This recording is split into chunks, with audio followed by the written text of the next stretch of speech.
Students, now we will discuss about another topic, separation of gases from air.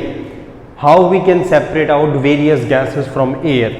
Okay, well, we all knows कि air is a mixture of various gases.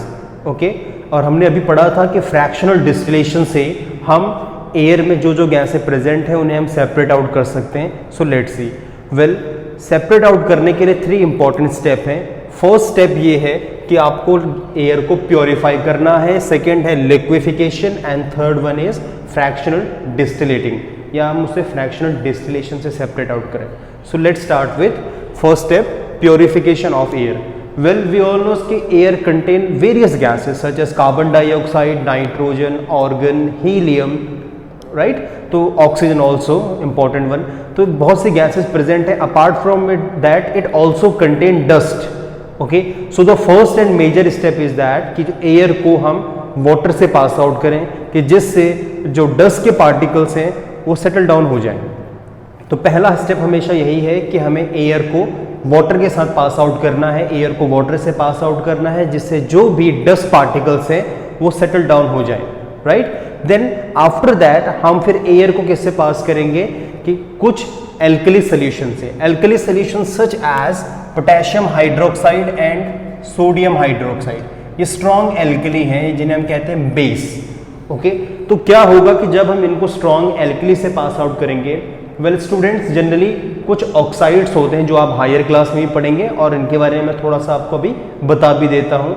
Well, जितने भी non metals होते हैं वो सभी acidic oxide बनाते हैं, जैसे carbon dioxide, sulphur dioxide. Okay, तो ये सभी जो ऑक्साइड हैं ये सभी एसिडिक ऑक्साइड है. It means that they turns blue litmus to red and behave as an acid. Acid की तरह बिहेव करेंगे और रेड ब्लू लिटमस को रेड में कन्वर्ट करेंगे. ठीक है, तो जो भी एल्कली हैं वो उन्हीं एसिडिक ऑक्साइड को उनके साथ रिएक्ट करके सॉल्ट और वाटर बनाते हैं. ठीक है, सो लेट्स सी.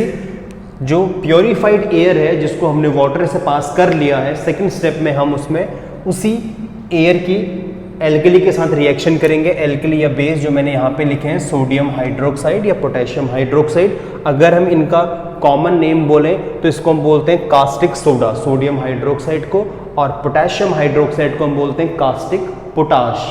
तो कॉमन नेम ये है इनका. और अगर मैं केमिकल नेम की बात करूं तो sodium hydroxide and potassium hydroxide.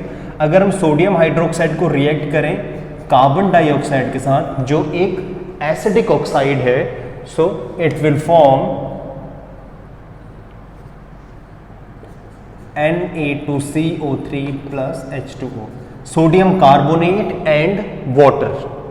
Okay, so sodium carbonate और वाटर बनेगा. सोडियम कार्बोनेट वाटर में सॉल्युबल है, इसका कोई इफेक्ट नहीं होगा उसमें. ठीक है, और जो गैस है उसमें से सभी एसिडिक ऑक्साइड. अब एसिडिक गैसेस ऑक्साइड कौन कौन, जैसे sulphur carbon dioxide, sulphur dioxide, ठीक है, एंड फॉस्फोरस ट्राइऑक्साइड ऑल्सो. तो ये सभी गैसेस क्या होंगी, सेपरेट आउट हो जाएंगे. तो पहले स्टेप में हमने कार्बन डाइऑक्साइड को एलिमिनेट कर लिया. ठीक है, bye reacting it with an alkali. एक एल्कली के साथ रिएक्ट करके हमने उसको अलग कर लिया. ठीक है, नाउ जो एयर है अब वो प्योरीफाइड है और थोड़ा ठंडी है. ठीक है, now we will move it to liquefaction of air. अब हम उसे लिक्विफाइड करेंगे. Let's see how. The cool air free from all impurities, सभी इम्प्योरिटीज से फ्री है. कार्बन डाइऑक्साइड हमने सेपरेट कर ली, सल्फर डाइऑक्साइड सेपरेट कर ली, और जो डस्ट पार्टिकल्स वो भी सेपरेट हो गए. ठीक है, is compressed to a pressure 200 times more than the atmospheric pressure. अब हम उस एयर को प्रेशराइज करेंगे क्योंकि अब वो फ्री है, फ्री फ्रॉम इम्प्योरिटीज है, तो हम उसको प्रेशराइज करेंगे. प्रेशराइज करने से क्या होगा कि जो एयर के जो पार्टिकल्स हैं वो बिल्कुल अपनी एनर्जी को लूज कर लेंगे. ओके, और फिर वो बिल्कुल सेपरेट आउट होना शुरू हो जाएंगे and ultimately the air gets so cold, और जो एयर है वो बहुत ज़्यादा ठंडी हो जाएगी, so that it turns into liquid. और इसी कंप्रेशन से क्या होगा कि जो एयर है वो अपनी स्टेट को चेंज करके लिक्विड में कन्वर्ट हो जाएगी. And in this way liquid air is obtained. और इस प्रोसेस के बाद हमें एक बहुत ही कूल्ड लिक्विड एयर ऑब्टेन होगी ड्यू टू हैवी या a lot of compression. So ये प्रोसेस चलती रहेगी. नाउ आफ्टर कंप्रेशन जो लिक्विड एयर हमें ऑब्टेन हुई, now we will separate it by fractional distillation of air. अब हम उसको fractional distillation of air third step में उसको परफॉर्म करेंगे। उसमें जो लिक्विड एयर हमें ऑब्टेन हुई है उससे हम वार्म करेंगे। ओके, वार्म करेंगे तो वार्म करने से क्या होगा कि वी ऑल नो उसके फ्रैक्शनल डिस्टिलेशन में जो बॉइलिंग पॉइंट में डिफरेंस है वो लेस देन 25 डिग्री सेल्सियस है, और फ्रैक्शनल डिस्टिलेशन में से पहले जो लिक्विड एयर हमें ऑब्टेन होती है उसमें जो सभी गैसेस होती हैं इनका जो बॉइलिंग पॉइंट है वो लेस देन 200 डिग्री सेल्सियस के रेंज में होता है। तो इस रेंज में होने के बावजूद, ठीक है, हम आसानी से फ्रैक्शनल डिस्टिलेशन से इनको सेपरेट करेंगे। Let's see how. जैसे हम इनको वार्म करेंगे तो देखिए सभी जो गैसेस हैं उनके बॉइलिंग पॉइंट में अराउंड 25 लेस देन 25 डिग्री का डिफरेंस है। ठीक है, तो क्या होगा, जैसे हम बॉईल करेंगे तो एट फर्स्ट नाइट्रोजन जिसका सबसे कम बॉइलिंग पॉइंट है -196 degree Celsius, it will boil out and it will separate. Similarly second में ऑर्गन भी डिपेंड करता है। ठीक है, कुछ केसेस में हम ऑर्गन को चूज नहीं करते, लेकिन हम यहाँ पे इसका एग्जांपल ले रहे हैं। तो ऑर्गन जो सेकंड है बॉयल होगी, जिसका सेकंड सबसे लीस्ट बॉइलिंग पॉइंट है, and the third and last one we obtain oxygen.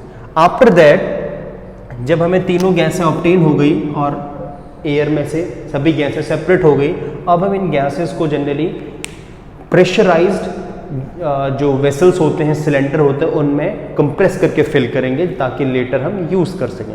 Right, जैसे नाइट्रोजन को हम फर्टिलाइजर के लिए यूज़ करते हैं। ठीक है, ऑर्गेनिक इनर्ट गैसेस है, ठीक है, वो यूज़ होती है। ऑक्सीजन जनरली हम आर्टिफिशियल रेस्पिरेशन के लिए यूज़ करते हैं। तो कंप्रेस करके फिर हम इनको क्या करेंगे, सिलेंडर में यूज़ करेंगे। So here by the help of 3 process we can separate gases from air. The first one is purification, second one is liquefaction, and third one is fractional distillation.